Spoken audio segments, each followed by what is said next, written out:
For 7 nights, the baby prince cried so hard the castle mirrors cracked. By the 7th dawn, every candle in Blackthorn Castle burned blue, every servant walked on trembling feet, and every vampire noble in the Mountain Kingdom whispered the same forbidden sentence: the air is cursed. Prince Noah Blackwood was only 8 months old, too small to understand crowns, bloodlines, treaties, or the cold terror he had poured into the stone halls since the first night of the winter storm. Yet his cry had power. It moved through the walls like a warning. It slid beneath locked doors. It reached the chapel, the kitchens, the stables, even the frozen courtyard where horses refused to sleep. Nurses had come with velvet blankets. Physicians had come with silver bowls and powders that smelled like mint and ashes. Musicians had played lullabies older than the kingdom itself. Priests had murmured prayers in languages no living villager could read. Nothing worked.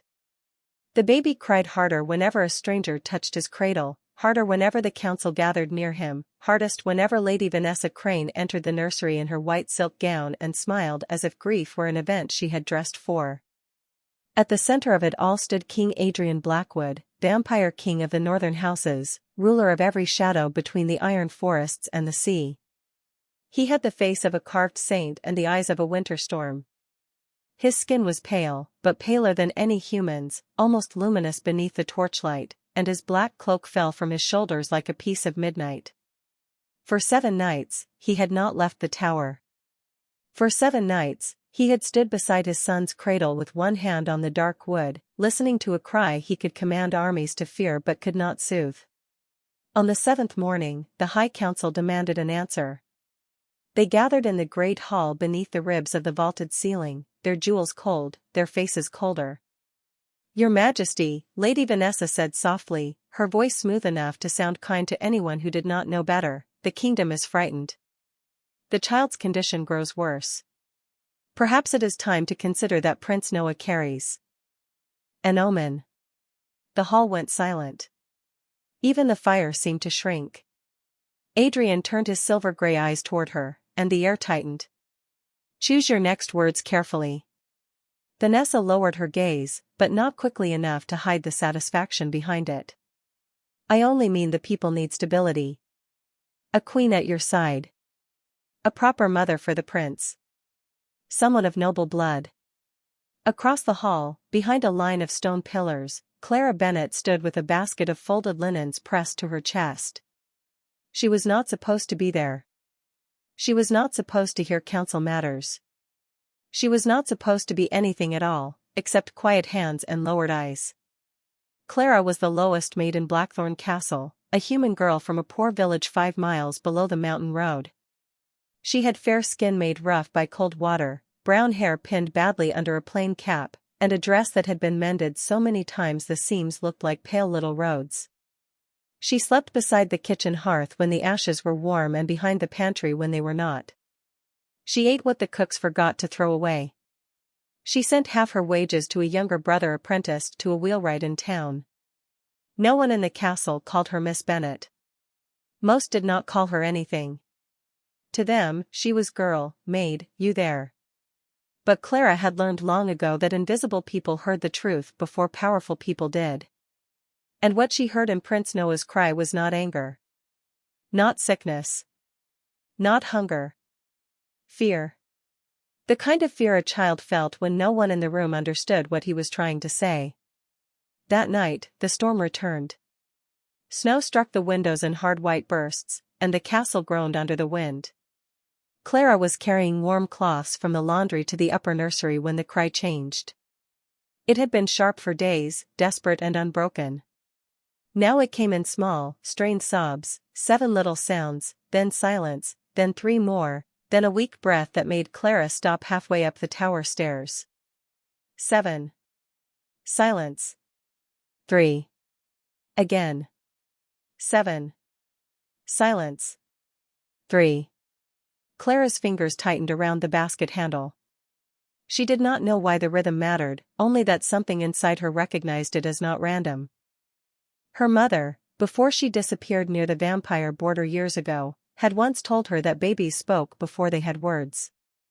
Not with language, but with rhythm. With breath. with the way they turned toward comfort or away from danger.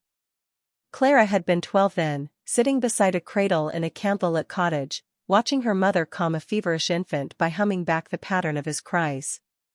"Listen first," her mother had whispered. "Most people rush to silence a child. You must find out what the child is saying." Clara climbed the last steps before courage could abandon her. 2 guards crossed their spears at the nursery door. "No servants inside," one said. "I brought cloths." "Leave them." From beyond the door came the sound again. 7 sobs. Silence.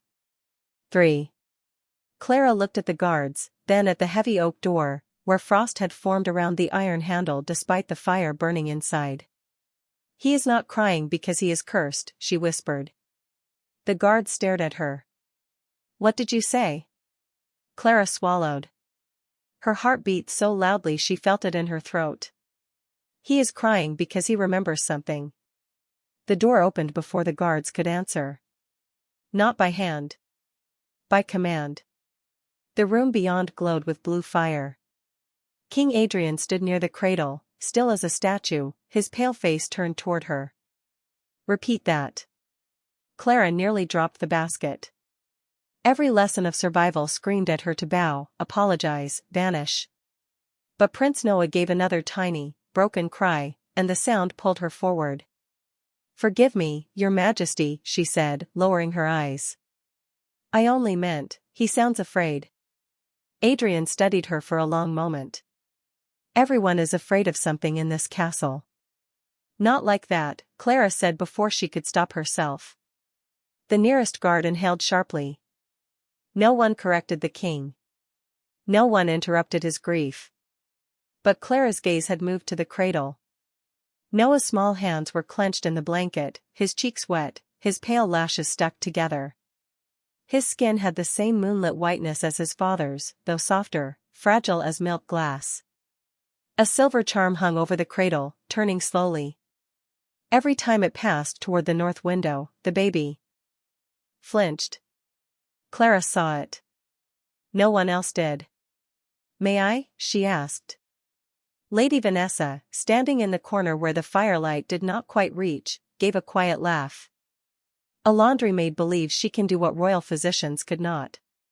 Clara looked at her, then quickly away. "No, my lady. I believe he is tired of being handled by people who want him to prove something." The words landed like a stone in water. Adrian's eyes sharpened. Vanessa's smile vanished. Clara should have been dismissed. Punished. Removed from the tower and sent back to the kitchen before the next breath. Instead, the vampire king stepped aside. "Then listen," he said. Clara moved to the cradle slowly, letting the baby see her face before her hands came near him. "Hello, Noah," she whispered, because no one had used his name in the room, only titles. "You do not know me. That is all right. I will not pick you up unless you ask me." The baby's crying hitched. Clara took a small handkerchief from her sleeve, a worn square of linen marked with the letter CB in blue thread, the only thing she owned that her mother had sewn. She warmed it between her palms, then laid it near Noah's fist. "This is mine," she whispered. "You may hold it for a while." Noah's tiny fingers opened. Slowly, impossibly, they curled around the cloth. The room froze. His cry faded into one last trembling breath. Then silence. Not the fearful silence of a court waiting for punishment. A true silence. A sleeping silence. Prince Noah Blackwood closed his eyes and rested for the first time in 7 days. Clara stood over the cradle, afraid to move, afraid even to breathe. Behind her, someone dropped a cup. It struck the stone floor and rolled in a bright, ringing circle. Noah did not wake. King Adrian took one step closer. His face had changed in a way Clara could not name. Not soft. Not yet. But wounded, as if hope had touched him without permission. "Who sent you?" he asked. Clara turned, still holding her empty basket. "No one, Your Majesty." "Who taught you to do that?" "My mother taught me to listen." Your mother's name. Clara hesitated. The room had grown colder. Even the blue flames bent toward the king, as though waiting with him. Eleanor Bennet. At the sound of that name, Adrian went utterly still. Lady Vanessa's hand tightened around the arm of her chair. Clara saw it. So did the king. Before anyone could speak, Prince Noah stirred in his cradle, still asleep, and gave 3 tiny breaths. Then 7. Clara's heart sank. The rhythm had reversed. Adrian looked from the child to the north window, where ice climbed the glass from the outside in the shape of a closed eye. His voice dropped to a whisper that carried through the whole room. Open the north tower. Vanessa rose too quickly. Your Majesty, that wing has been sealed since the Queen died. Adrian did not look at her. Exactly. No one moved after the king gave the command. The North Tower had been sealed for 8 months, ever since Queen Amelia Blackwood died on the night Prince Noah was born. Servants crossed themselves when they passed its staircase. Guards avoided looking at its iron door. Even the oldest vampires in the castle lowered their voices near that wing, as if grief itself had ears. Clara stood beside the cradle with her hands folded tightly in front of her, still feeling the shape of Noah's tiny fingers around her handkerchief. The baby slept, but not peacefully. His small brow tightened every few breaths, and each time the silver charm above him turned toward the north window, his lips trembled. King Adrian saw it too. His pale face revealed almost nothing, but the room seemed to darken around his silence. Lady Vanessa stepped forward, her white gown whispering over the stone floor. Your Majesty, I beg you to consider what reopening that place will do to the court. The Queen's passing nearly broke the kingdom. There are memories best left undisturbed. Adrian slowly turned to her. Memories do not frighten me. Vanessa lowered her eyes. Of course not. I only worry for the child. A faint sound came from Noah's cradle. Not a cry. A warning breath. Clara looked down and saw the baby's fist tighten around the handkerchief. 7 tiny pulls. Then stillness. 3 tiny pulls. Clara's skin went cold. He heard her, she whispered. Adrian's gaze cut to her. What? Clara swallowed. Every noble in the room was staring now, and she knew what they saw. A human maid with damp sleeves, a mended dress, and no right to speak where kings made decisions. But Noah's fist moved again. 7. Silence. 3. When Lady Vanessa speaks, Clara said carefully, he reacts. Not loudly anymore, because he is too tired. But he reacts. The room became sharp with silence. Vanessa's mouth curved, but her eyes hardened. How strange. A laundry maid spends 1 hour near the royal heir and suddenly believes she can read his soul. Clara lowered her head, not in surrender, but to keep her voice steady. No, my lady. I only read his hand. Adrian moved to the cradle. He watched Noah's tiny fingers, watched the pattern repeat once more as Vanessa shifted her weight. 7. Silence. 3. The king's expression changed. It was small, colder than anger and deeper than pain. Captain Rowan, he said. A tall guard in black armor stepped from the doorway. Bring the tower keys. The captain hesitated for less than a second, but even that was enough to make the torches bend away from the walls. Now. The word was soft. Absolute. Within minutes, the corridor outside the nursery filled with guards carrying lanterns covered in blue glass. Clara expected to be sent back to the kitchens. Instead, Adrian looked at her. You will come. Her breath caught. Your Majesty, I am only a maid. Tonight, you are the only person my son trusts. Lady Vanessa gave a quiet, brittle laugh. This is reckless. If the girl is wrong, the council will not forget it. Adrian walked past her without slowing. Then the council may begin practicing patience. Clara followed at a careful distance, her shoes nearly silent on the stone. The castle felt different after midnight. During the day, Blackthorn was all ceremony and command, a mountain of black towers and stained glass. At night, it breathed. Wind pressed against the narrow windows. Old banners stirred though no one touched them. Shadows gathered in corners like waiting witnesses.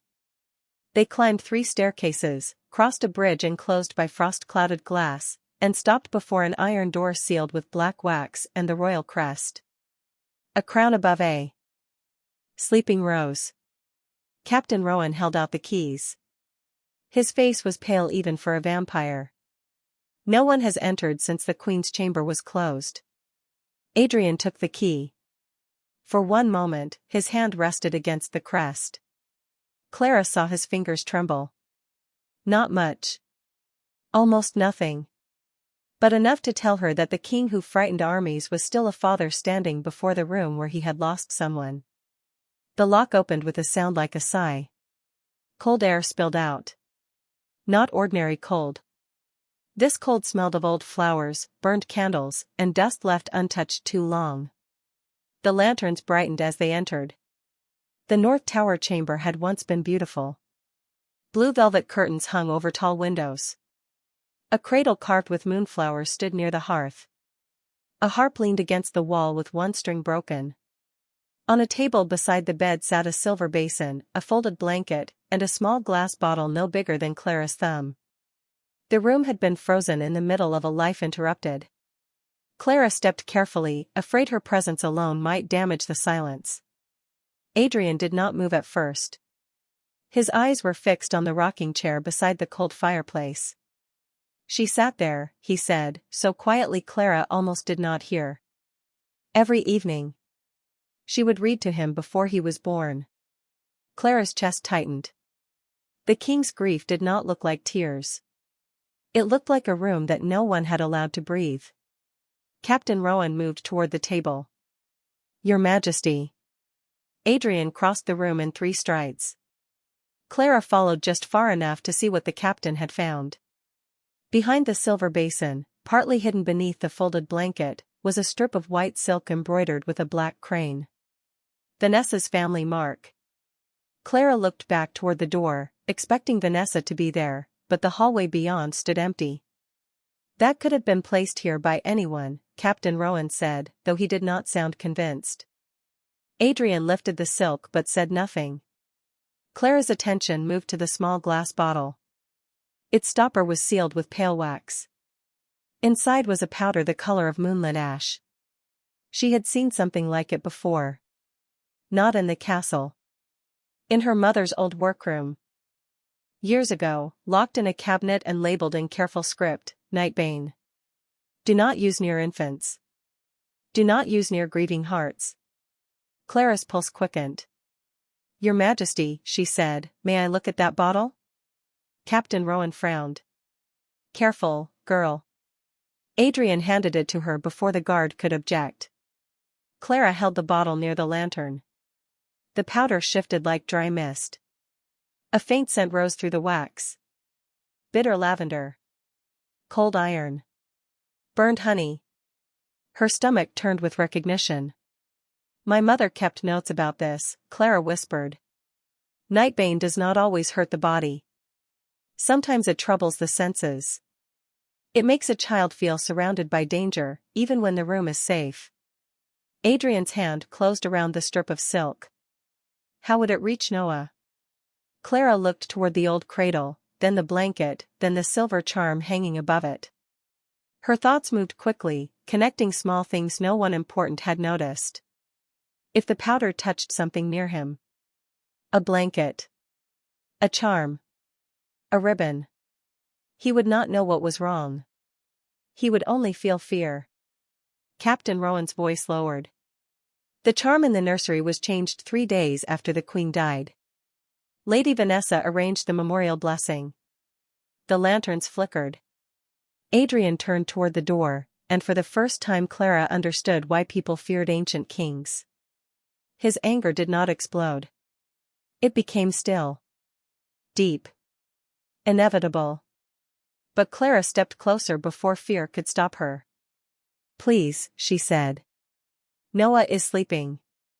If you confront her with rage, the whole castle will shake, and he will wake afraid again. Adrian looked at her. No servant had ever spoken to him that way. Clara expected the cold weight of his power. Instead, she saw something stranger in his eyes. Trust, fragile and unwilling. What would you have me do, Clara Bennett? It was the first time he had said her full name. She held the bottle with both hands. Let the truth walk into the room on its own. By dawn, the great hall was filled. The council sat in a crescent beneath the high windows. Servants lined the back wall, whispering into their sleeves. Lady Vanessa stood near the throne, perfect in pale blue silk, her hair pinned with pearls, her expression calm enough to make Clara doubt her own certainty. Prince Noah rested in a small traveling cradle beside the king's chair, wrapped in a clean blanket Clara had chosen herself. The silver charm had been removed. He slept. That alone made the court uneasy. Adrian stood before them with the strip of silk in one hand and the sealed bottle in the other. This was found in the North Tower. Vanessa placed a hand over her heart. How terrible. Someone has tried to exploit your grief. Yes, Adrian said. Someone has. Her eyes flicked to Clara. There it was. Quick as a match flame, but Clara saw it. Vanessa turned to the council. Your Majesty, surely you do not trust the word of a human servant who appeared beside your child at the exact moment this supposed evidence was discovered. Perhaps she planted it. Perhaps she calmed the prince because she caused his distress. A wave of murmurs moved through the hall. Clara felt every glance strike her like cold rain. Her hands shook, but she did not step back. Adrian looked at the council, then at Clara, then at Noah. A fair accusation requires a fair test. Vanessa smiled faintly. I agree. Adrian lifted Noah from the cradle with careful hands. The baby stirred but did not cry. Then each person accused of influence over my son will stand before him. First came the court physician. Noah fussed, then settled. Then Captain Rowan. Noah blinked, calm but watchful. Then Vanessa. The moment she stepped within 3 feet, Noah's eyes opened wide. His face crumpled. His tiny hand reached blindly toward Clara, and the first broken cry rose into the hall. Not loud. Not yet. But enough to make every candle burn blue. Vanessa froze. Adrian's face became white as winter stone. Step back, he said. This proves nothing, Vanessa whispered. Clara could not bear the baby's fear. She moved before anyone gave permission, crossing the space between servant and throne as if it were only a floor and not an entire world. She placed her handkerchief beside Noah's hand. His fingers caught it. His cry softened. Clara leaned close and whispered, I am here. You told us. We heard you. Noah went still. Then he slept. The court did not breathe. Adrian turned toward the council, holding his son against his chest. The child has judged before the crown did.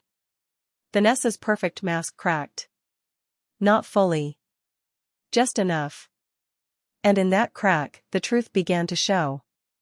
Vanessa looked at the sleeping baby in Clara's arms as if the child had spoken a language everyone else had suddenly learned to understand.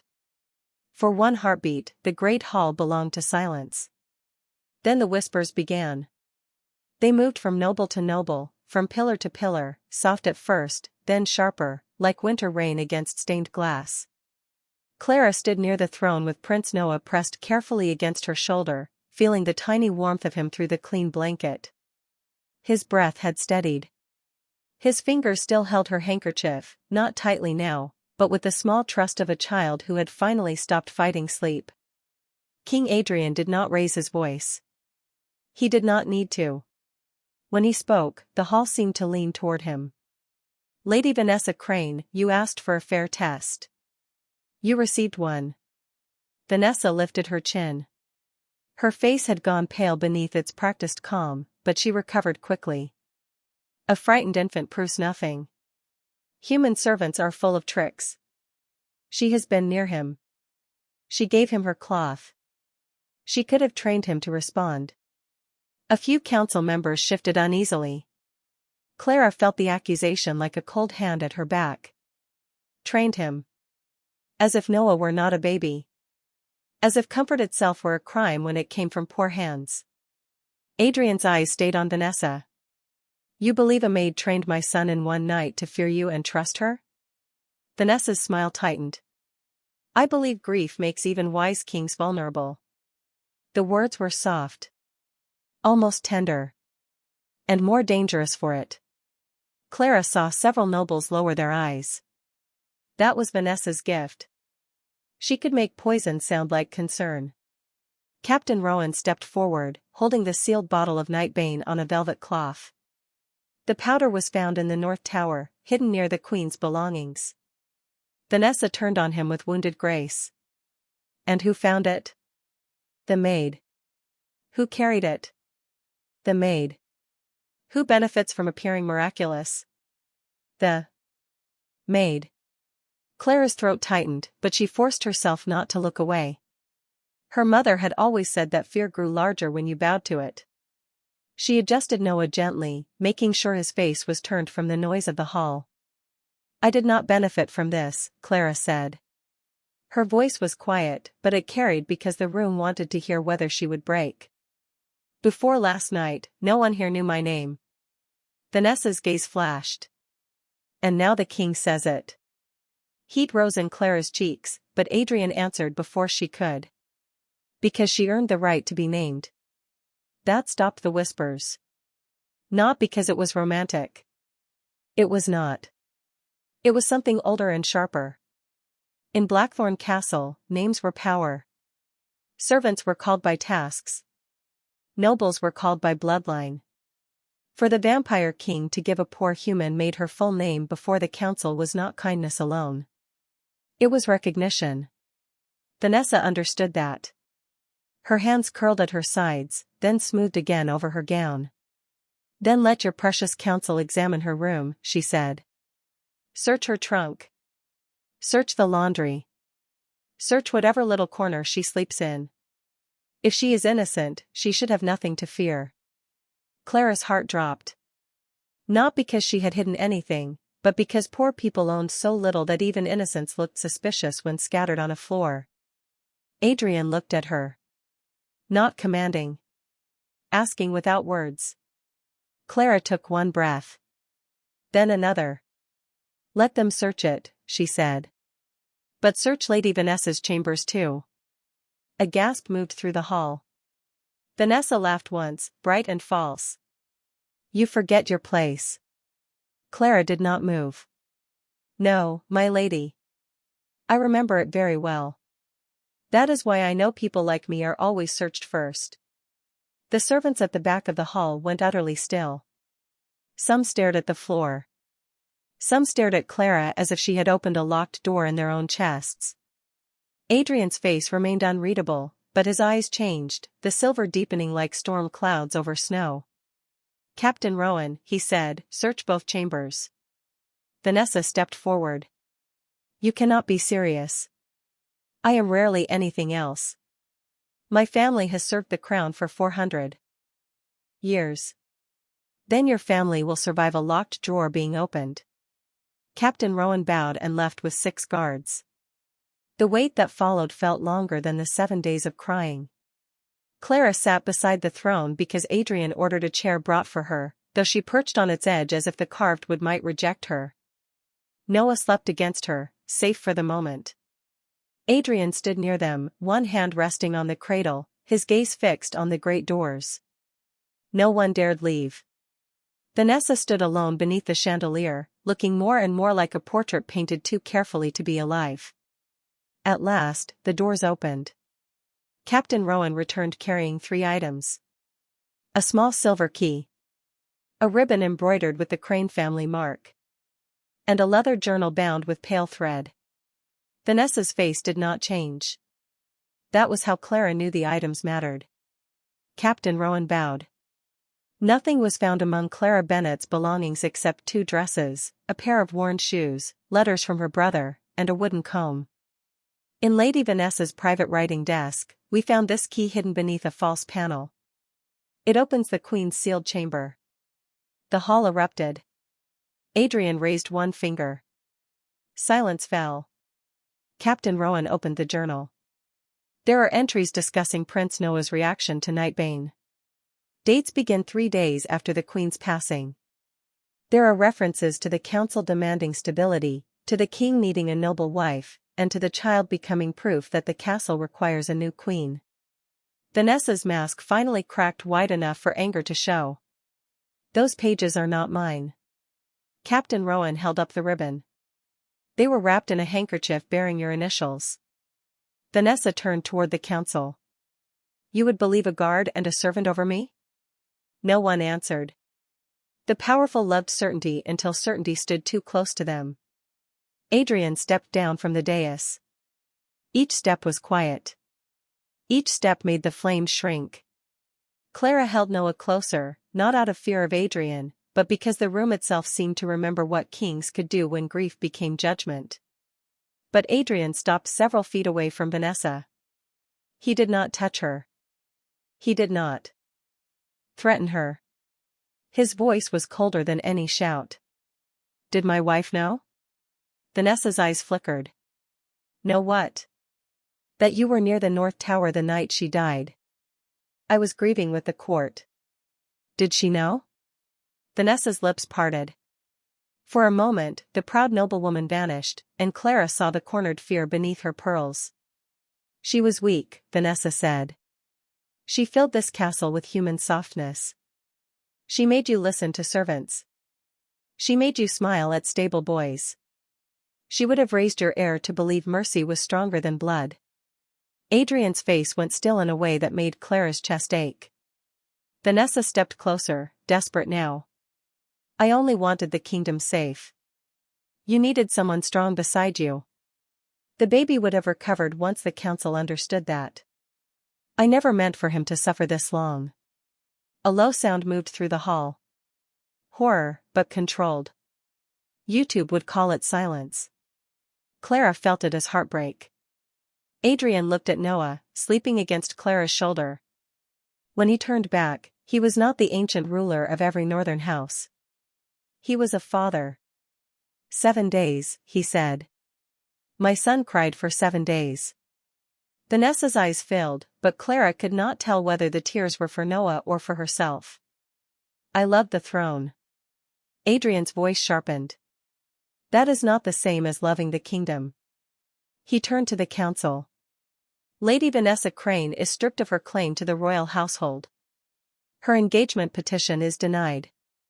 Her family will answer for every seal, key, and servant she used to enter forbidden rooms.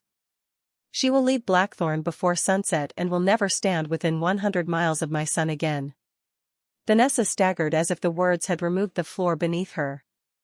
You would choose a maid over your own blood court? Adrian looked back at Clara. She sat in a borrowed chair, holding his child with careful hands, her face tired, her dress plain, her courage almost too quiet for the room to understand. Noah slept because of her. The truth had survived because of her. No, Adrian said. I choose the person who heard my son when the rest of us heard only noise. The words settled over the hall like a new law. Clara looked down at Noah, and for the first time since she entered the tower, she allowed herself to breathe fully. But the baby stirred then, his lashes fluttering open. His silver-gray eyes, so much like his father's, fixed not on the king, not on the council, but on the high windows where morning light began to break through the storm. He gave one soft sound. Not a cry. Not fear. Clara listened. A tiny breath. A pause. Then something like a laugh. The first sunrise after 7 sleepless nights spilled across the stone floor, and every blue candle in the hall turned gold. The gold candles did not go out when the court emptied. They burned through the morning, through the slow closing of the great doors, through the careful removal of Lady Vanessa Crane from Blackthorn Castle, and through the first quiet hour Prince Noah had known since the storm began. Servants moved like people waking from a long nightmare. They gathered broken cups, folded abandoned shawls, swept snow from the threshold, and whispered Clara Bennett's name as if it were something fragile and dangerous. Clara heard them, but she did not answer. She sat in the nursery with Noah asleep against her shoulder, her back aching, her eyes heavy, her hands still curved around him as though the world might try to take him again if she relaxed for even one breath. Outside the window, the mountains shone white beneath the new sun. Inside the tower, the blue fire had turned warm. King Adrian stood near the hearth, silent, watching his son breathe. He had removed his black cloak. Without it, he looked less like a myth and more like a man who had been standing too long in the cold. His pale face was still unreadable, but the hard line around his mouth had softened each time Noah exhaled without fear. Clara noticed because she had learned to notice small things. The way a hungry child looked at bread. The way a tired horse shifted before stumbling. The way powerful people showed pain only when they thought no one would understand it. At last, Adrian spoke. "You have not slept." Clara looked down at Noah. "Neither has he." "That was not my question." "I know, Your Majesty." A faint silence followed. Not angry. Almost amused, though Adrian seemed like a man who had forgotten how to allow such things. He crossed the room and stopped a respectful distance away, as if even a king needed permission to approach his own sleeping child while Clara held him. "May I?" he asked. Clara looked up, startled. No one in the castle had asked her permission for anything before. She carefully placed Noah in his father's arms. For a moment, the baby stirred. The whole room seemed to hold its breath. Then Noah pressed his cheek against Adrian's chest and stayed asleep. The king closed his eyes. Just for a second. But in that second, Clara saw the truth no crown could hide. He had feared his son would never feel safe with him again. When Adrian opened his eyes, they were silver, not crimson, not storm dark, but clear as frozen water under morning light. "I owe you more than thanks," he said.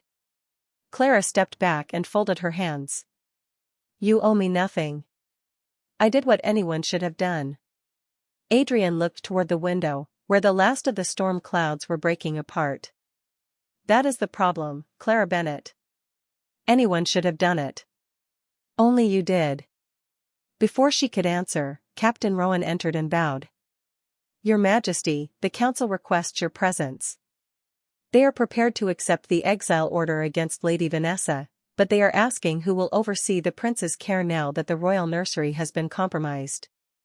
Clara lowered her eyes. That was her signal to leave. Her part was over. She would return to the laundry, to cold water and rough soap, to pretending she had not stood beside a throne while nobles learned to fear the truth. She reached for her empty basket. Adrian's voice stopped her. "Walk with me." The words were not loud, but they changed the room. Captain Rowan looked at Clara, then quickly at the floor. Clara followed the king through the corridor, past guards who straightened as they passed, past maids who froze with linen in their arms, past stained glass windows throwing red and gold light over the stone. Noah remained in Adrian's arms, one tiny fist holding Clara's handkerchief. In the great hall, the council waited. Their faces were careful now. No one looked openly cruel. That almost made them more frightening. They had not become kind overnight. They had simply learned that Clara mattered to the king. Adrian stepped onto the dais but did not sit. "For 7 days, my son cried while this court argued about omens, marriage, bloodlines, and appearances. A human maid heard what none of you could hear. A child in fear." No one spoke. Adrian turned, and his gaze moved across the servants at the back of the hall. "This castle survives because of hands this court does not name. That ends today." Clara's breath caught. The head steward looked as if someone had knocked the air from him. Adrian continued. "Clara Bennett is no longer a laundry maid. From this hour forward, she is first guardian of the crown prince. No nurse, physician, noble, or council member will enter Prince Noah's nursery without her approval." The hall erupted in whispers. Clara stepped forward before fear could root her to the floor. "Your Majesty, I cannot accept that." The whispers stopped so abruptly one could hear snow sliding from the roof outside. Adrian looked at her. "Why?" Clara's heart hammered, but she forced the words out. "Because if I become important only because the prince loves me, then every servant here will still be invisible when no royal child is holding their hand." The silence deepened. Somewhere in the hall, a young kitchen maid began to cry softly. Clara kept her eyes on Adrian. "If you want to honor what happened, protect them too. The stable boys. The laundry girls. The kitchen staff. The old women who scrub floors until their hands ache. Give them names in your records. Give them wages that arrive on time. Give them the right to speak if a noble mistreats them." A counselor rose, offended. "Your Majesty, this is an emotional overreach. Household law has stood for centuries." Adrian looked at him. "Then it has stood long enough." The counselor sat down. Adrian turned back to Clara, and for the first time, the whole court saw their king smile.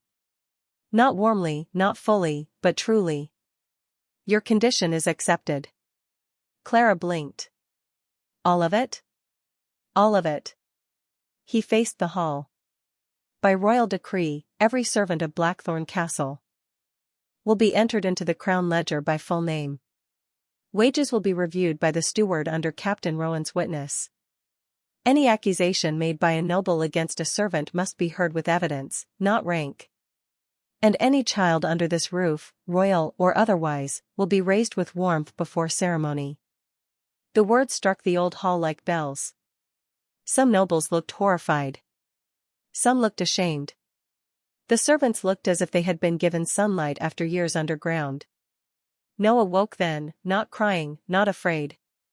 He opened his silver-gray eyes and looked at Clara from his father's arms. Clara smiled despite the tears gathering in her eyes. "Good morning, little prince," she whispered. Noah made a soft, bright sound. A laugh. Small, uneven, beautiful. It traveled farther than his crying ever had. 1 year later, Blackthorn Castle no longer felt like a place holding its breath. Children of servants played in the lower courtyard on festival days. The nursery windows stayed open when the weather was fair. The North Tower became a garden room filled with winter roses for Queen Amelia's memory, not a sealed chamber of fear. Prince Noah grew strong. He still reached for Clara when thunder shook the mountain, and Adrian still pretended not to notice how quickly he did the same, calling for her before anyone else. On the first anniversary of the Golden Candles, the court gathered again. This time, no one stood above her. Clara wore a simple blue gown made by the castle seamstresses, her mother's handkerchief folded over her heart. Adrian held Noah on one side and offered Clara his hand on the other. "Stand beside us," he said, his voice low enough for only her to hear. "Not because I command it. Because you choose it." Clara looked at the servants standing proudly by name in the royal hall, at the child who had learned to laugh, and at the pale king who had finally understood that power was not weakened by kindness. She placed her hand in his. "Then I choose to stay." Outside, snow began to fall softly over the mountains. Inside, every candle burned gold. And from that day forward, no one in Blackthorn Castle ever called Clara Bennet invisible again. By the second winter after Clara Bennet chose to stay, Blackthorn Castle had learned a new kind of silence. Not the old silence of servants holding their breath in fear. Not the cold silence that once filled the North Tower. This silence was softer. It lived in the nursery when Prince Noah slept through thunder. It lived in the lower kitchens when maids laughed without looking over their shoulders. It lived in the great hall when noble families waited before speaking, because now even the smallest voice in the castle could be called by name. Clara still woke before sunrise. Power had changed her title, not her habits. She liked to walk the eastern corridor while the mountains were still blue, carrying a small lamp and listening to the castle breathe. The guards bowed now. The housemaids smiled. The children of the stable workers waved from behind doorways before their lessons. Yet Clara never forgot the girl who had once slept beside the kitchen hearth with cold hands tucked beneath her apron. She kept that girl close. She needed her. Because every law written in ink had to survive the people who hated seeing it written. The first challenge came during the winter naming ceremony, an ancient gathering where every household under the Blackwood crown sent their sons, daughters, heirs, and sworn servants to be recorded before the king. For centuries, only noble names were read aloud beneath the golden arches. Servants were counted by number. Stable hand, kitchen girl, nurse, page, laundress. Useful shadows. Necessary, but unnamed. This year, by King Adrian's decree, that would change. Every person who served under the crown would step forward and speak their full name into the royal ledger. Clara stood beside the high table in a dark blue gown with plain sleeves, not jeweled, not proud, only steady. Prince Noah, now walking in careful little steps, held 2 fingers of her left hand. His pale face had more color than before, and his silver-gray eyes followed everything with bright curiosity. King Adrian sat on the black throne, his white face calm, his presence as still and powerful as snow over a sleeping mountain. He wore no crown that morning. He said the ceremony was not about metal on his head. It was about names in the room. The first servants came forward slowly. Martha Hill, head cook, who had fed the castle for 34 years. Thomas Reed, stable master, who knew every horse by temperament and every storm by smell. Elsie Carter, kitchen maid, 16 years old, who trembled so badly Clara squeezed her hand before she spoke. One by one, the names entered the ledger. One by one, the hall changed. Not loudly. Not dramatically. It changed in the way a locked window changes when someone finally opens it. Then Lord Edmund Vale rose from the western benches. He was old, elegant, and careful, with silver hair tied at the nape of his neck and a voice polished by generations of being obeyed. "Your Majesty," he said, bowing just enough to remain safe and not enough to seem humble, "the court honors your mercy. But tradition exists for balance. If every servant believes his name carries the weight of a noble name, where does order end?" Clara felt Noah's fingers tighten around hers. Adrian looked at Lord Edmund. "Order does not end when people are named." Lord Edmund smiled faintly. "Perhaps not. But confusion begins when kindness is mistaken for rank." A murmur passed through the noble benches. Clara knew that murmur. It was the sound of people agreeing without wanting to be first. Adrian's eyes cooled, but before he spoke, Noah tugged Clara's hand. The little prince pointed toward the back of the hall, where an elderly woman stood half hidden behind a pillar, clutching a folded shawl. Her name was Abigail Moore. She had cleaned the chapel floors since before Clara was born. Her back bent when she walked, but she still arrived before dawn every day to polish the candle stands. She was next in line to speak, and now she looked ready to disappear. Clara knelt beside Noah. "What is it, sweetheart?" Noah pointed again and whispered, "She is scared." The words were small, clear, and they carried. The hall went still. Adrian's face changed, not much, but enough. Clara stood and looked at Lord Edmund. "My lord, may I ask you something?" Lord Edmund's gaze flicked to Adrian, then back to her. "If His Majesty permits it." Adrian did not look away from Clara. "He does." Clara turned toward Abigail and held out her hand. The old woman approached with tiny, uncertain steps. When she reached the center of the hall, Clara did not speak for her.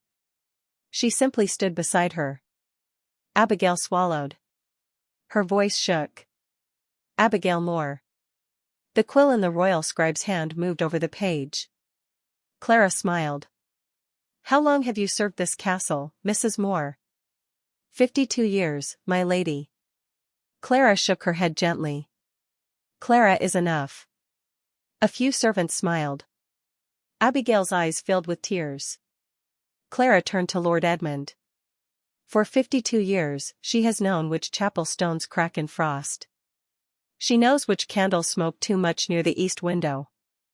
She knows where Queen Amelia used to kneel when she prayed for her child before he was born. If this castle caught fire in the middle of the night, half the nobles would look for a map. Mrs. Moore would lead children out by memory. No one moved. Clara's voice stayed soft.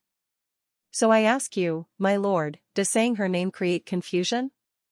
Or does pretending not to know it make us fools? The servants held their breath. Lord Edmund's smile faded. Adrian rose from the throne. The sound of his boots on stone seemed to travel through every bone in the hall. He descended the dais, stopped before Abigail, and bowed his head to her. Not deeply. Not theatrically. But enough.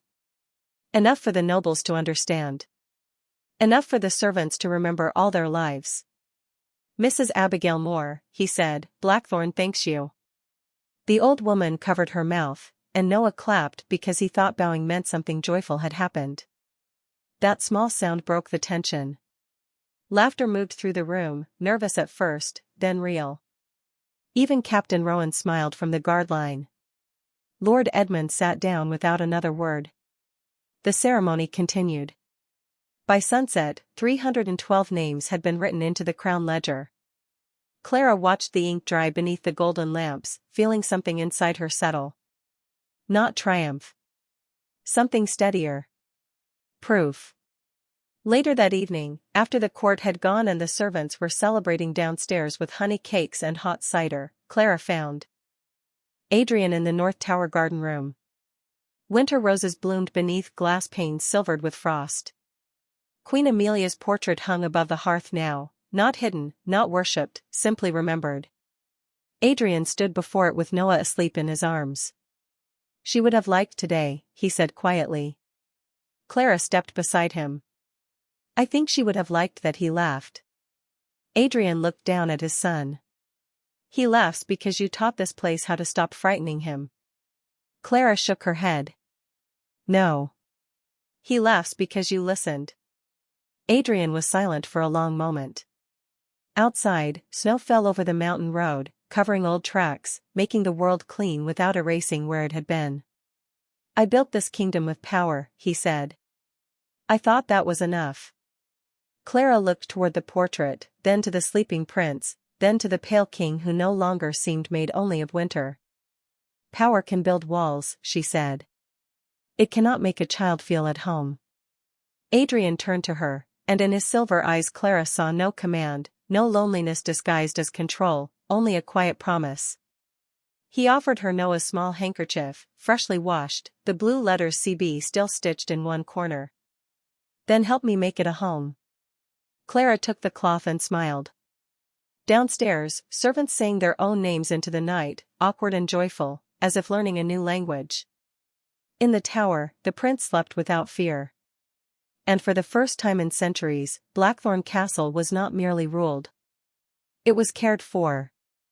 By the third winter, the road to Blackthorn Castle no longer looked abandoned.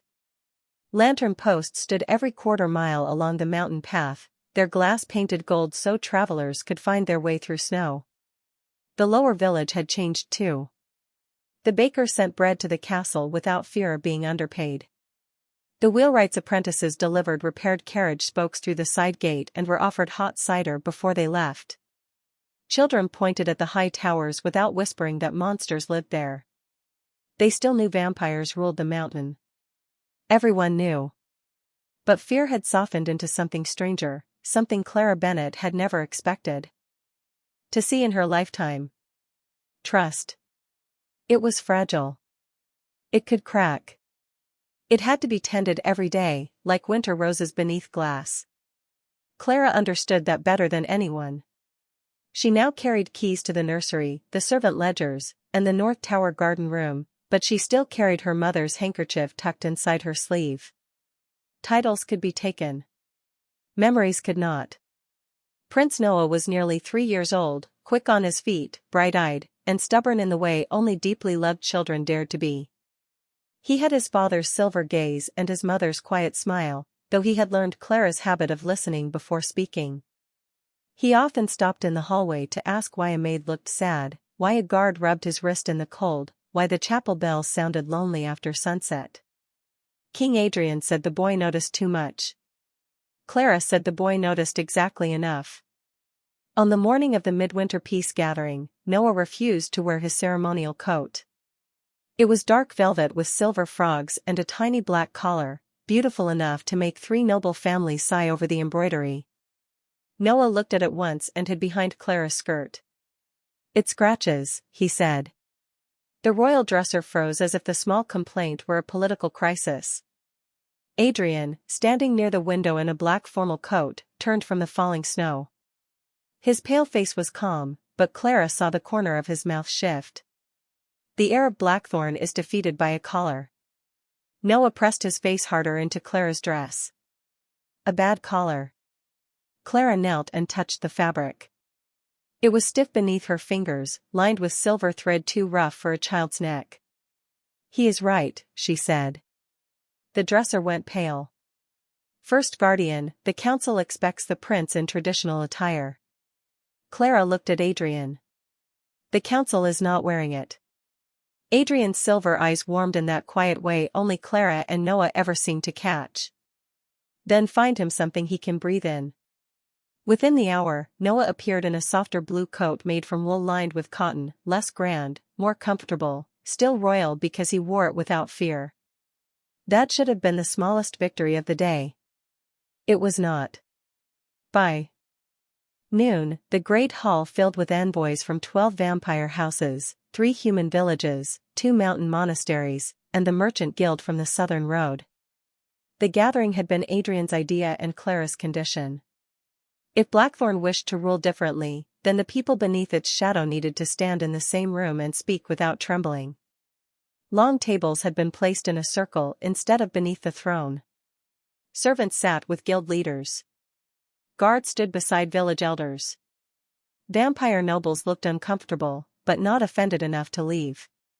That, Clara thought, was progress.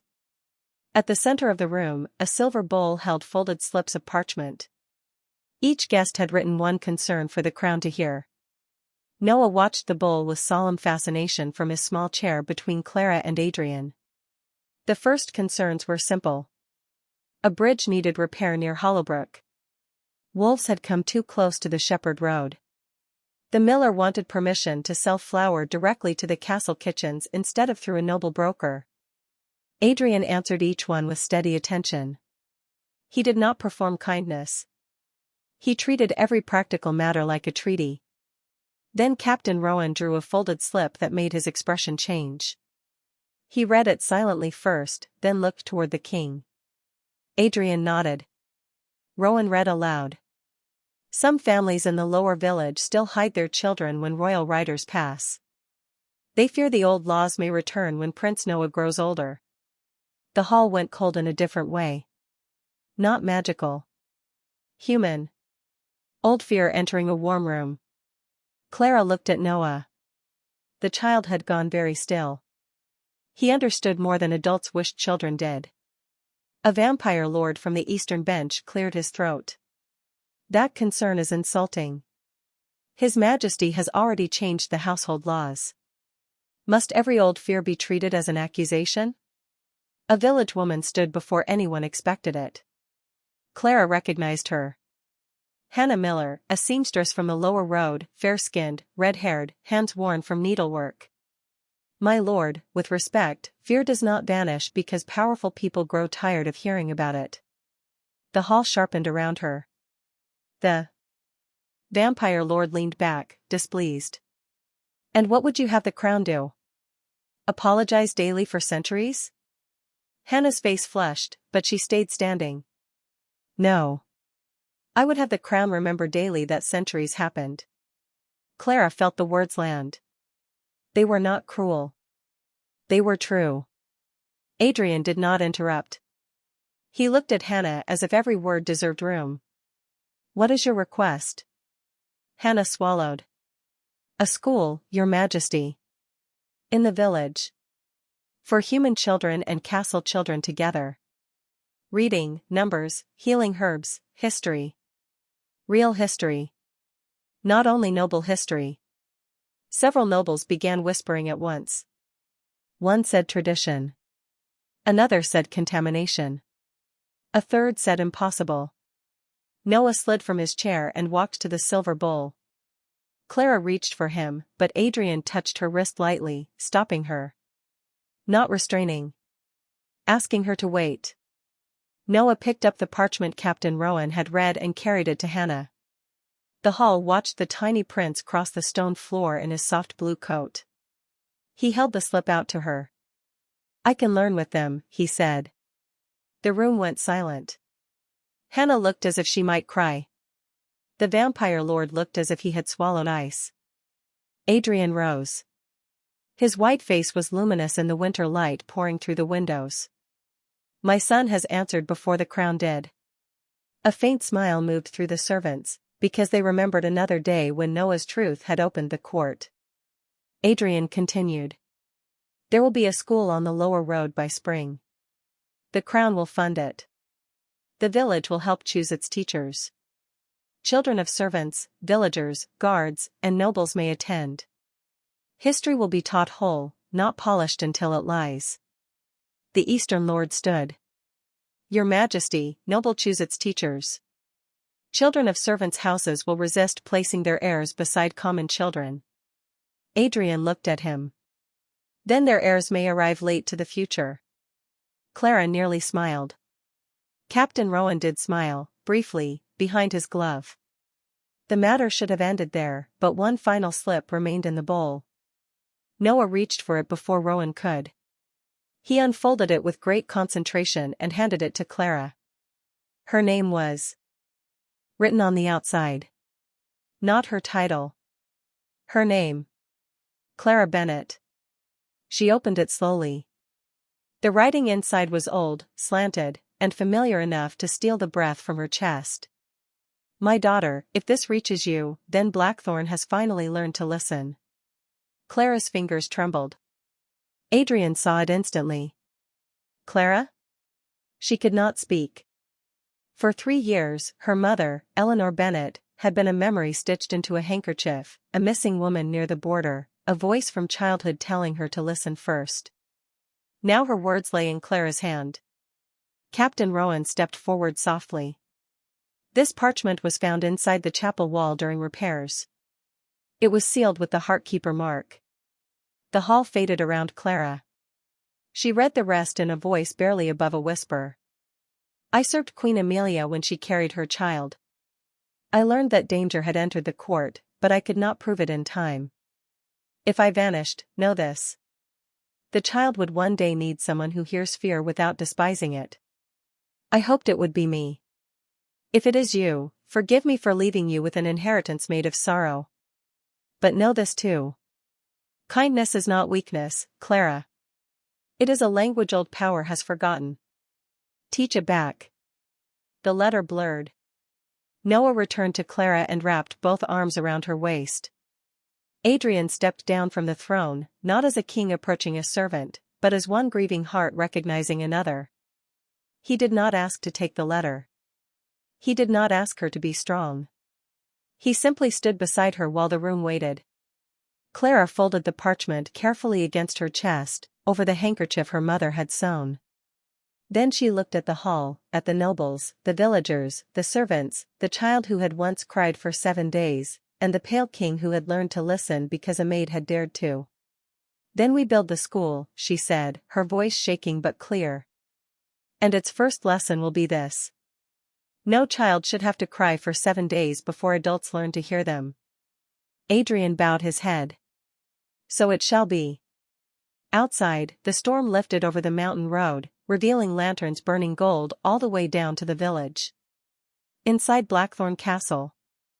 The old world did not vanish in a single day. Old worlds never did. But it bent. It opened. It made room for a child's truth, a mother's lost letter, and a maid who had become the quiet heart of a kingdom. By spring, the lower road beneath Blackthorn Castle sounded different. Hammers struck fresh timber where the schoolhouse frame rose beside the old chapel field. Wagons rolled in from the village carrying stone, wool blankets, ink pots, and stacks of slate boards. Children who had once hidden behind shutters now stood at the fence to watch the workmen build, their cheeks red from the mountain wind, their eyes bright with questions adults were not ready to answer. Clara Bennet came every morning with Prince Noah and a basket of warm rolls from the castle kitchen. Noah called the unfinished school his listening house, and no one corrected him because somehow the name had already become true. King Adrian visited at dusk, when the workers left and the valley turned blue beneath the last light. He would stand among the wooden beams in his black coat, pale face quiet, silver eyes moving from wall to wall as if measuring not the size of the building, but the weight of the promise it carried. To most people, it was only a school.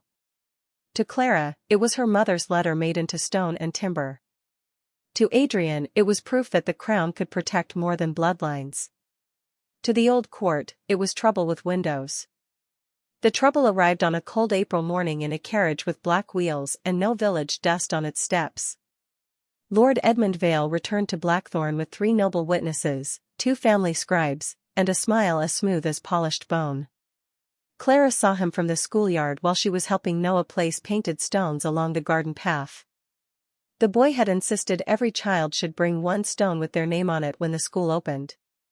His own stone was small, uneven, and painted gold by his own careful hand. Lord Edmund stepped from the carriage and looked at the school frame as if it were a stain on the landscape.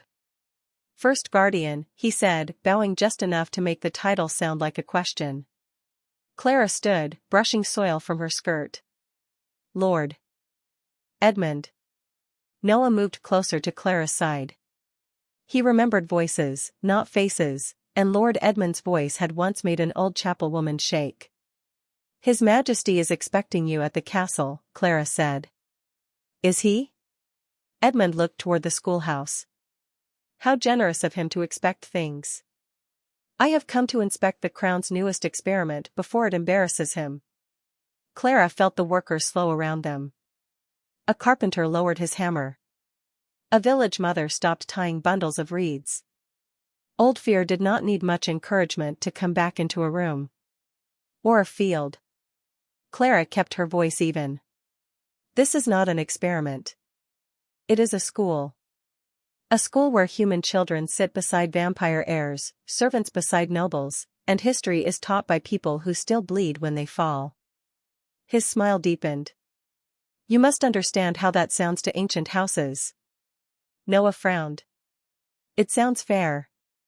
The silence that followed was sharp enough to cut breath. Lord Edmund looked down at the little prince, then forced another bow. "Your Highness is young." Noah lifted his chin in a way so like his father that Clara nearly smiled. "I am learning." Clara placed a gentle hand on his shoulder. "That is what the school is for." Edmund's eyes returned to her. "And who will teach the first lesson?"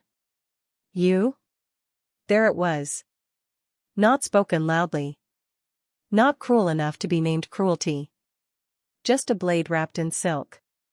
Clara had learned this kind of attack well. It was meant to make her remember laundry water, cold floors, borrowed books read by candle ends. It was meant to make her feel the walls of the place she came from closing around her again. For one breath, it worked. Then she thought of Eleanor Bennet's letter. "Kindness is not weakness. It is a language old power has forgotten. Teach it back." Clara turned and pointed toward the half-built doorway. "Mrs. Abigail Moore will teach the first lesson."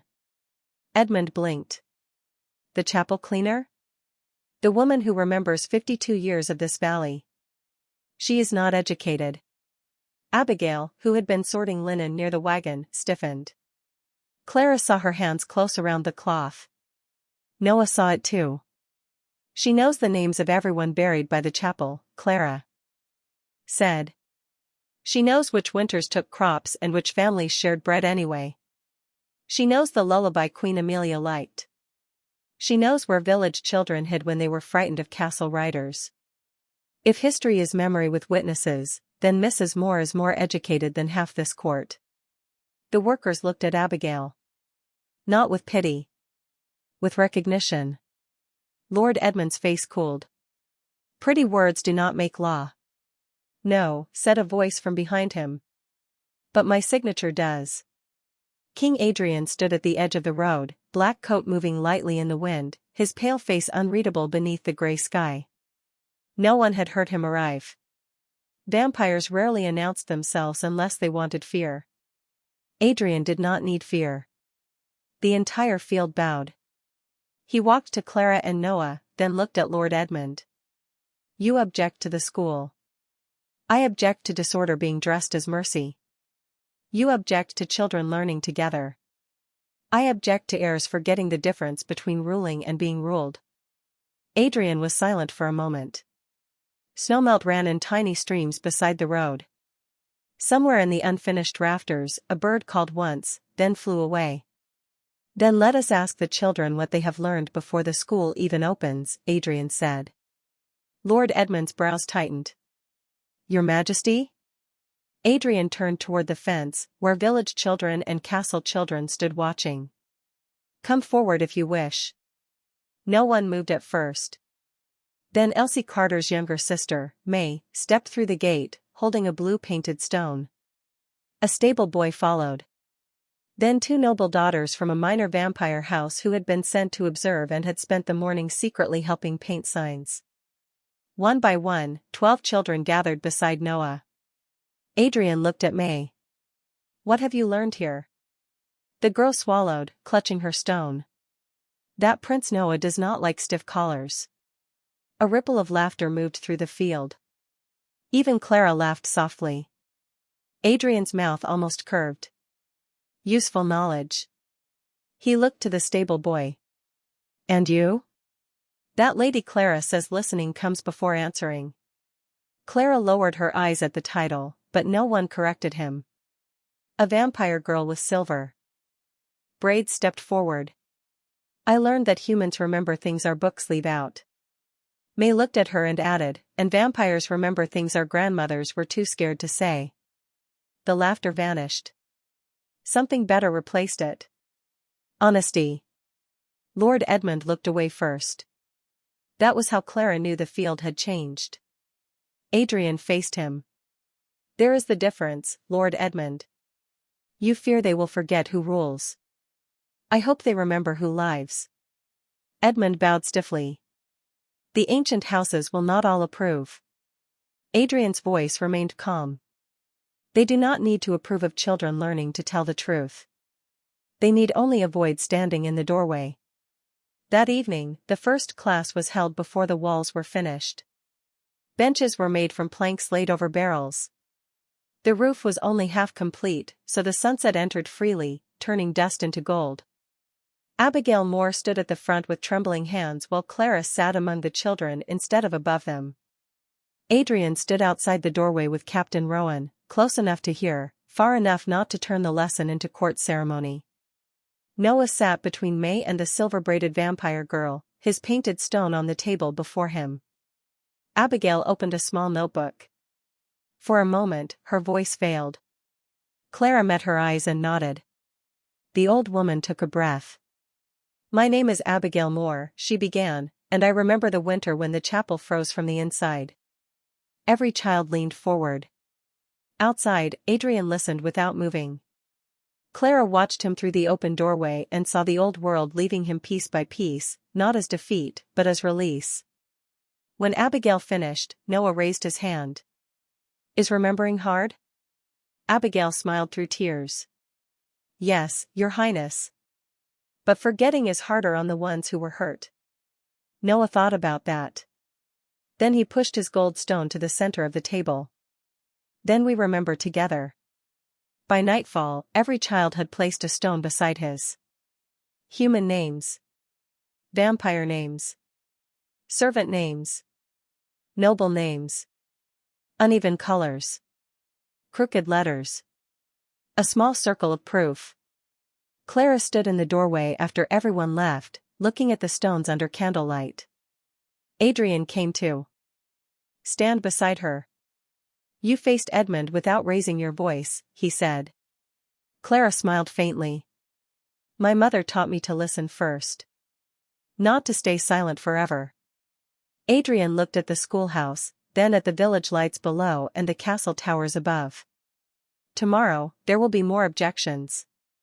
Then tomorrow, we answer them. Noah appeared between them, sleepy and serious, holding Clara's handkerchief in one hand and his painted stone in the other. Can the school remember Mama too?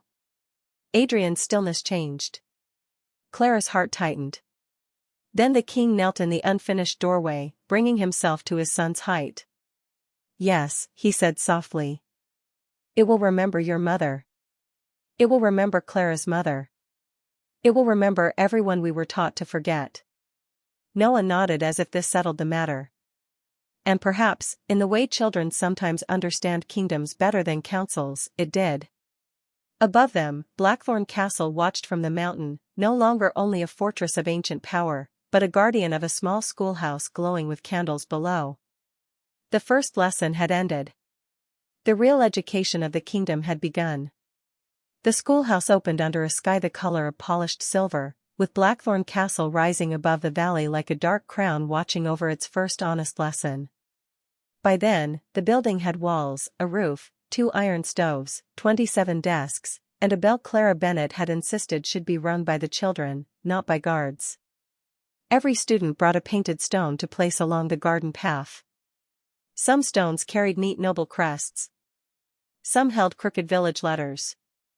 One was marked with a tiny handprint because the child had been too young to write. Prince Noah placed his gold stone at the center and said it was for everyone who had once been too scared to speak. No one laughed. Not even the noble children. They had learned by then that Noah's small sentences often landed heavier than council decrees. Clara stood near the doorway in a wool cloak the color of winter blueberries, watching children enter in pairs that would have shocked the old court into silence. A vampire girl with pearl-white braids carried chalk for a human boy, whose hands were full of firewood. A stable child showed a noble heir how to scrape mud from boots before stepping inside. Abigail Moore stood at the front table, her chapel-cleaning hands folded over the first lesson book, looking terrified and radiant all at once. Adrian remained outside, beneath the bare branches of an ash tree, pale and still in the morning frost. He had agreed not to stand inside for the opening. Clara had told him children could not learn freely if the most powerful being in the valley watched every letter they wrote. He had listened. That alone told her how far they had come. Captain Rowan stood behind him with a faint smile hidden beneath his formal discipline. The first bell rang. Its sound traveled down the mountain road, across the village roofs, through the castle gates, and into chambers where old nobles pretended not to hear it. Clara felt the sound in her chest. Not loud. Not grand. But true. Then a carriage arrived. It came from the eastern road, black lacquered, silver-trimmed, pulled by 4 white horses with braided manes. The workers stopped. The village mothers turned. Adrian's gaze sharpened before the carriage door opened. Clara knew that look. Something from the old world had come wearing ceremony. A woman stepped down. She was tall, fair-skinned, and elegant, with hair as pale as wheat and eyes the color of cold tea. She wore mourning gray, though no recent death had been announced. Behind her came 2 attendants carrying a velvet case sealed with the crest of the high houses. Clara did not know her, but Noah did something strange. He stepped behind Clara, not frightened exactly, but listening with his whole small body. Adrian moved toward the carriage. Lady Maribel Crane. Clara's breath caught. Crane. The name still had the power to chill the air. Vanessa Crane had been exiled 3 years ago, her schemes exposed before the council, her family disgraced but not destroyed. This woman was older, quieter, and more dangerous because she did not look angry. She looked patient. Lady Maribel bowed deeply. Your Majesty. First Guardian Bennett. Prince Noah. Her eyes rested on Noah just long enough for Clara's hand to settle protectively near his shoulder. Maribel noticed. Of course she noticed. I come with a petition of restoration, she said. Captain Rowan's jaw tightened. Adrian's voice stayed calm. The Crane family was told not to approach my son. And we have obeyed. I am not here to approach the prince.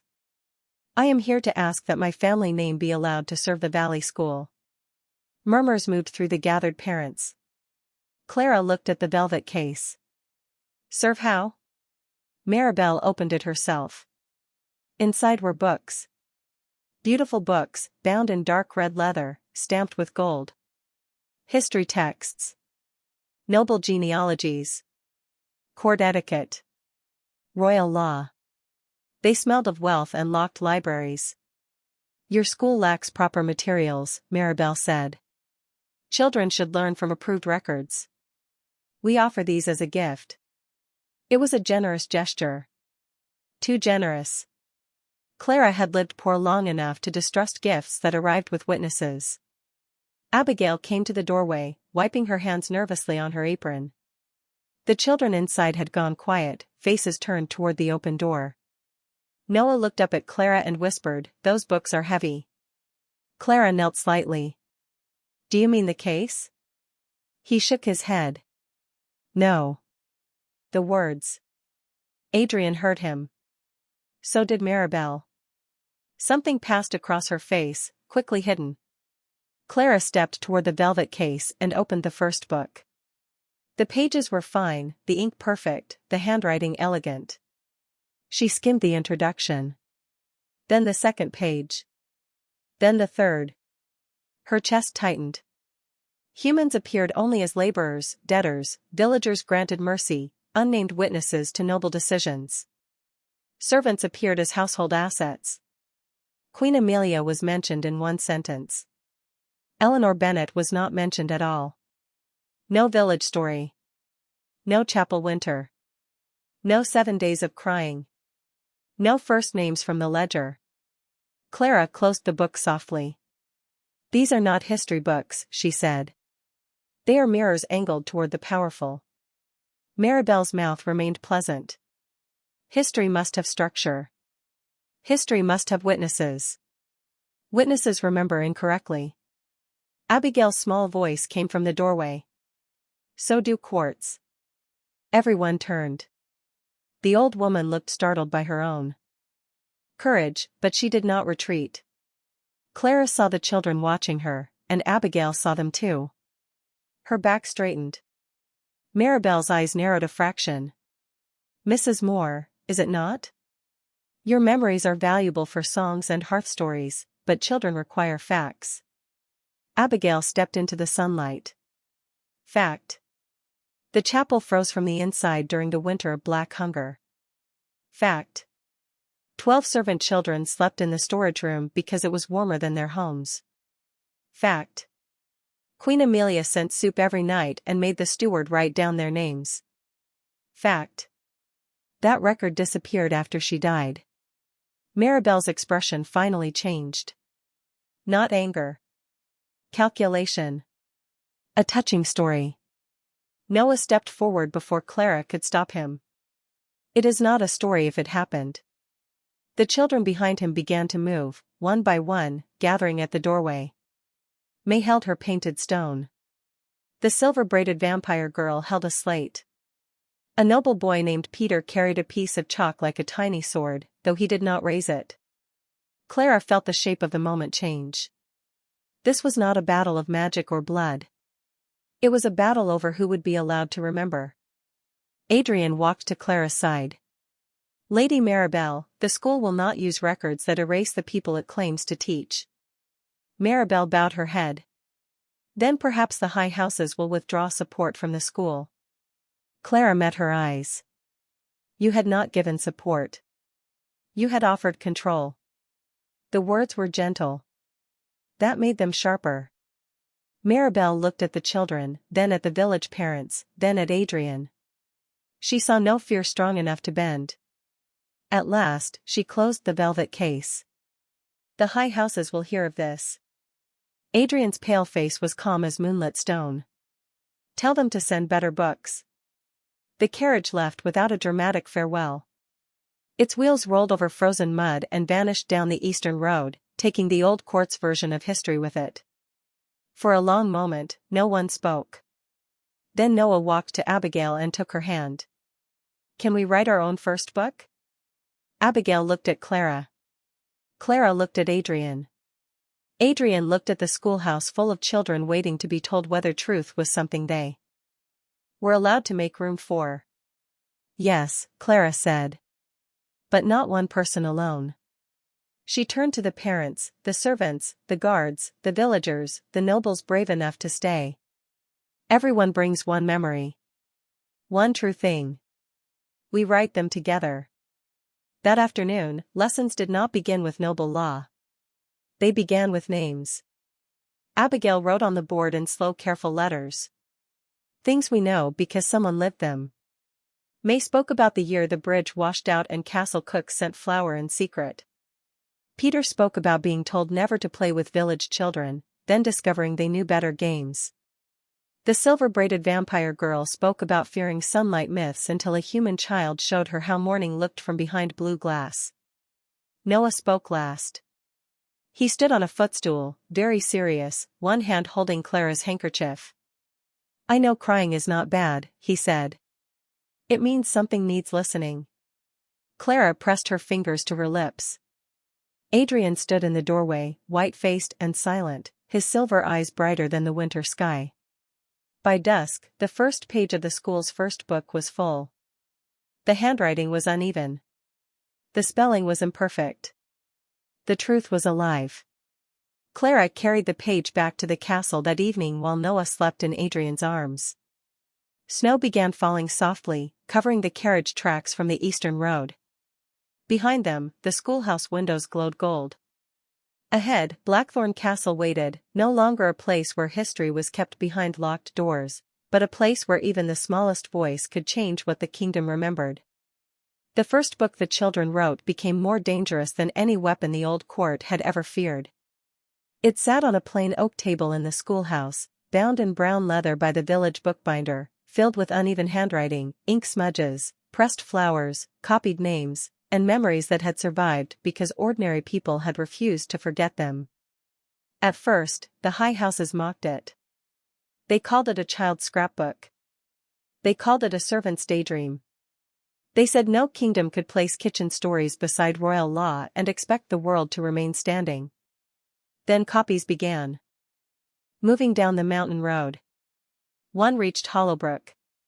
One reached the southern mills. One was carried by a monastery rider across 60 miles of snow. Within 3 months, villages under the Blackwood Crown began sending their own pages to Clara Bennett. A shepherd's daughter wrote about the winter a vampire guard carried medicine through a blizzard. A stable boy wrote about the old law that once forbade servants from learning letters. A noble child wrote, in careful script, that he had never known his nurse had a last name until the school taught him to ask. Clara kept every page. She read them by candlelight after Noah slept, her mother's handkerchief beside the ink pot, her heart aching with the strange weight of answered prayers. King Adrian watched the pages pile higher each week, and his silence grew thoughtful. He did not fear rebellion. He feared something harder for an ancient ruler to face. He feared the kingdom had been telling the truth without him for centuries, and only now had he learned to listen. The final challenge came at midsummer, when the high houses demanded a formal hearing in the old royal court. Not the warm schoolhouse. Not the village field. The old court. The black hall beneath the mountain, where vampire law had been carved into stone long before human villages had names. Adrian agreed. Clara did not ask him why. She knew. Some doors had to be opened from the inside. On the morning of the hearing, she dressed simply in deep blue wool, with no jewels except a small silver pin shaped like a rose, given to her from Queen Amelia's old chest. Noah, now 4 years old, wore a soft gray coat and carried his gold-painted stone in both hands. "Do I have to be brave?" he asked while Clara smoothed his collar. Clara knelt in front of him. "No. You only have to be honest. Brave can come later if it wants to." Noah considered this with solemn silver eyes. "Then I will be honest first." Adrian stood in the doorway, pale as moonlight, dressed in black without a crown. He looked at Clara, and in that quiet glance was every road they had crossed from the night of 7 days of crying to this morning of judgment. "Are you ready?" he asked. Clara touched the handkerchief in her sleeve. "No. But I will go anyway." The old court was colder than the castle above it. Black pillars rose like frozen trees. Ancient shields hung from the walls. The high houses sat in a half-circle, their faces fair, still, and watchful. Lady Maribel Crane stood among them in mourning grey, her velvet case absent now, her eyes sharper for the defeat she had not forgotten. Lord Edmund Vale sat beside her, hands folded over a cane, looking at the schoolchildren as if their very breathing offended history. At the center of the chamber stood 3 tables. One held the approved royal records. One held the high house genealogies. The third was empty until Clara stepped forward and placed the children's book upon it.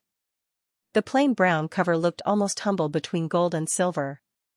That made it stronger. Lord Edmund rose first.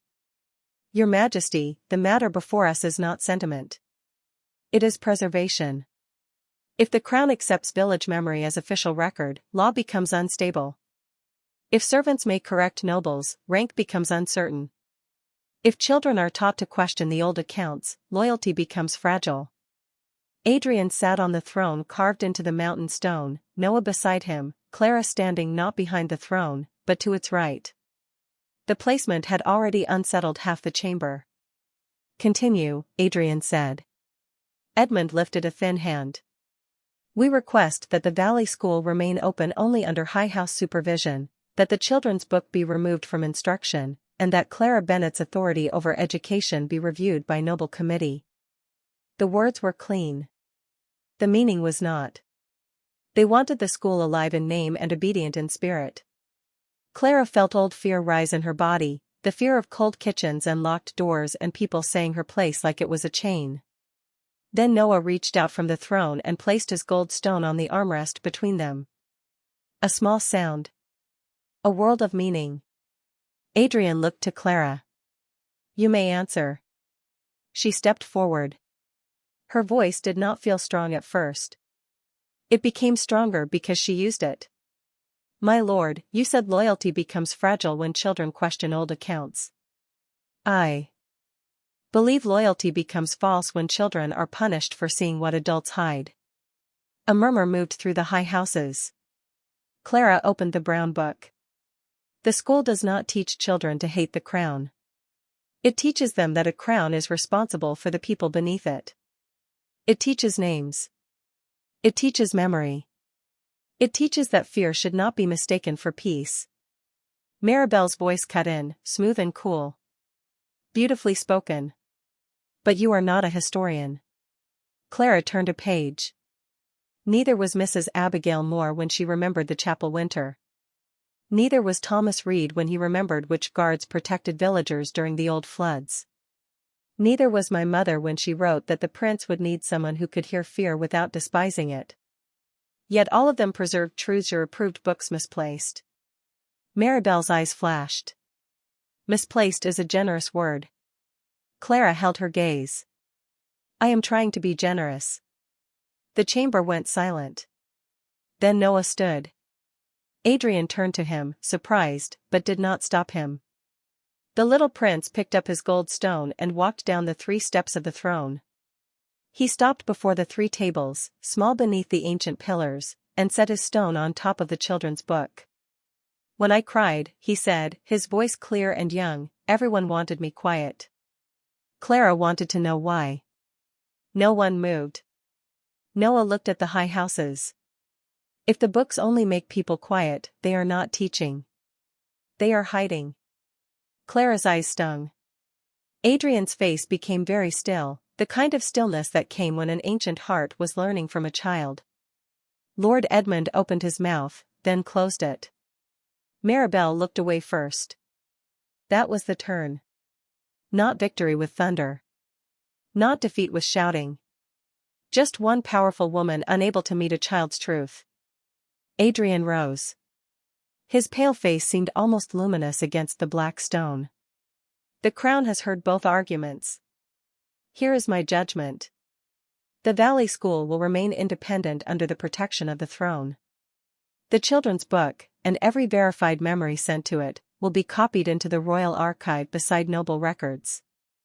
High house histories will still be taught, but never alone. No child in my kingdom will inherit only the version of truth that flatters power. The old court trembled with whispers. Adrian lifted one hand. Silence returned. As for Clara Bennett, her authority is not under review. It is expanded.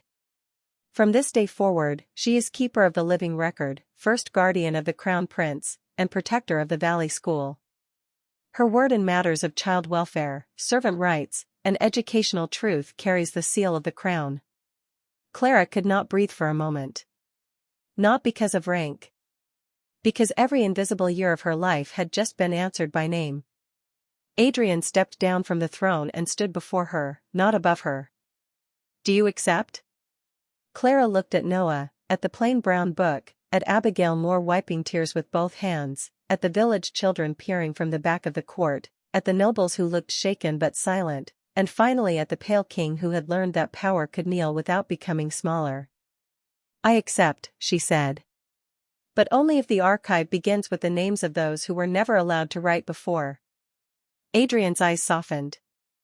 Then that is where it begins. 1 year later, the living record filled an entire room in Blackthorn Castle. Not locked.